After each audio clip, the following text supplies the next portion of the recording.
नमस्ते। आज बात करेंगे रिजेक्शन की। चलिए बात स्टार्ट करते हैं। रिजेक्शन एक ऐसा वर्ड, एक ऐसी फीलिंग है जो लाइफ में कभी ना कभी हम सब लोग एक्सपीरियंस करते हैं। हम सब लोग कभी ना कभी इसे फील जरूर करते हैं। तो रिजेक्शन से शायद हम लोग बच तो नहीं सकते हैं, पर अगर हम रिजेक्शन को मैनेज करना या हैंडल करना सीख लेंगे तो हम रिजेक्शन से बॉदर नहीं होंगे और रिजेक्शन का हमारी लाइफ पे कोई भी नेगेटिव इम्पैक्ट नहीं पड़ेगा। अब होता ये है कि हम कोई फेलियर एक्सपीरियंस करते हैं, कोई हमें किसी चीज के लिए मना कर देता है, कोई हमें छोड़ देता है या फिर कोई हमारी वैल्यू नहीं करता है, तो हमें अचानक से ऐसा लगने लग जाता है कि जैसे हमारी वर्थ ना खत्म हो गई है।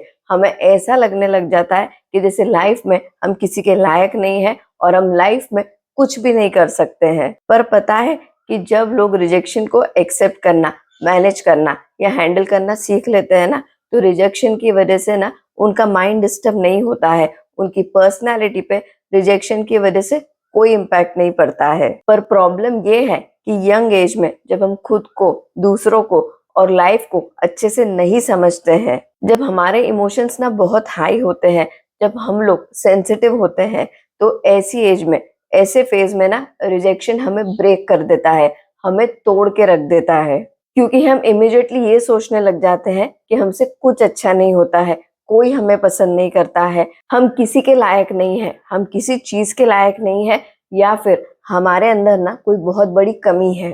पर ये सोचना गलत है, क्योंकि रिजेक्शन का मतलब ये नहीं होता है कि हम खराब है, हम किसी के लायक नहीं है या फिर हमारे अंदर कोई कमी है।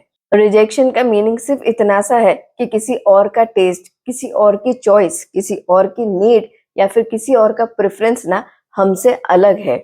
और ये बात अच्छे से याद रखो कि अलग का मतलब गलत नहीं होता है। आपने भी देखा होगा कि कई famous, rich, good looking celebrities, businessman, national या इंटरनेशनल, इन सब के ना ब्रेकअप की या डिवोर्स की न्यूज ना आए दिन आती रहती है, जिसका क्लियरली मतलब ये है कि हम जिनको परफेक्ट मानते हैं, जिनके बारे में हम ये अज्यूम करते हैं कि इनकी लाइफ, इनके रिलेशनशिप्स तो परफेक्ट होंगे, इन्हें कभी रिजेक्शन का सामना नहीं करना पड़ता होगा या कोई इन्हें रिजेक्ट नहीं करता होगा।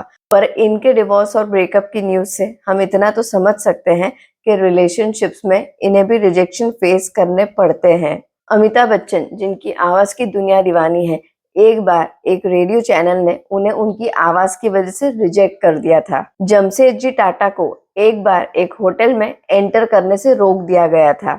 और पता है उस होटल के बाहर क्या लिखा हुआ था? उस होटल के बाहर लिखा हुआ था कि dogs and Indians are not allowed. अब सोचिए जरा, अमिताभ बच्चन अगर उस रिजेक्शन को पर्सनली ले लेते या फिर हार मान लेते, तो क्या आज उनका वो नाम होता जो आज हो गया है? अगर जमशेदजी टाटा अपने इंडियन होने पे दुखी हो जाते या फिर इंफीरियर फील करने लग जाते, तो आप सोचिए कि क्या वो इंटरनेशनली फेमस इंडिया में ताज होटल बना पाते? रिजेक्शन का मतलब ये नहीं होता है कि हम कुछ भी डिजर्व नहीं करते हैं।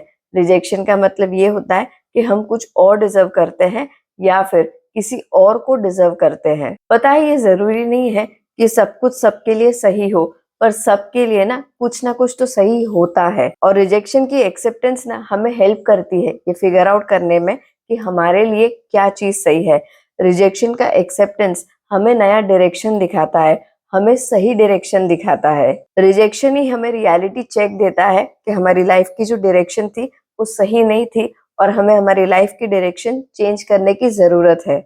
बस प्रॉब्लम ना तब हो जाती है जब हम रिजेक्शन को परमानेंट मान लेते हैं और रिजेक्शन के बाद में हार मान लेते हैं, क्योंकि हम ये नहीं समझते हैं कि रिजेक्शन को एक्सेप्ट करना हमारे हैप्पीनेस का, हमारे सक्सेस को अचीव करने का ना फर्स्ट स्टेप होता है। इसलिए रिजेक्शन के बाद में रोना नहीं चाहिए, रिजेक्शन के बाद में ना एनालिसिस करना स्टार्ट करना चाहिए, रिजेक्शन के बाद में एक्शंस लेना स्टार्ट करना चाहिए, ताकि हमारा नेक्स्ट काम पहले से बेटर हो और नेक्स्ट रिश्ता पहले से डेफिनेटली बेटर हो। और होता भी है, पर सिर्फ तब जब हम रिजेक्शन से डीमोटिवेट नहीं होते हैं, बल्कि रिजेक्शन की वजह से अपने अंदर एक नई मोटिवेशन लाते हैं और अपने आप को एक मौका देते हैं फिर से कुछ करने का, सीख के आगे बढ़ने का। तो रिजेक्शन को ना एक नेगेटिव फीलिंग नहीं बल्कि एक पॉजिटिव मोटिवेशन समझना चाहिए। तो रिजेक्शन के बाद में ये नहीं सोचना चाहिए कि अब हमारी लाइफ खराब हो गई है या फिर खत्म हो गई है, बल्कि ये सोचना चाहिए कि अब हमारी लाइफ ना रीस्टार्ट हो रही है। इस वीडियो पे आपके थॉट्स, आपके कमेंट्स ज़रूर शेयर करना। इस वीडियो को एंड तक देखने के लिए दिल से धन्यवाद। आप खुश रहिए, अपना और अपनी फैमिली का बहुत ध्यान रखिए। जय हिंद।